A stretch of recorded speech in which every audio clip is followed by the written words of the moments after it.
محمد الشناوي في أول تعليق، وذلك مع إبراهيم فايق بعد أزمته مع الجماهير: لم أقصد أي إساءة للجمهور. قال الشناوي: الفيديو المنتشر جاء من الآخر وغير مكتمل، كل ما أريده تهدئة الجماهير، وكنت بلم اللعيبة من أجل ألا يحدث أي مشكلة، وكنت بتكلم مع دكتور الأهلي بأنني سأذهب لغرفة الملابس، وفي وقت معين سبني شخص وقلت له أنا هروح لغرفة الملابس وليس من النادي الأهلي، أو أريد أي تهديد للجمهور.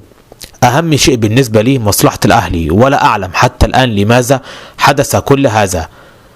بعد إذن الجمهور، أي شيء تريد معرفته يجب أن يكون من المصادر الرسمية.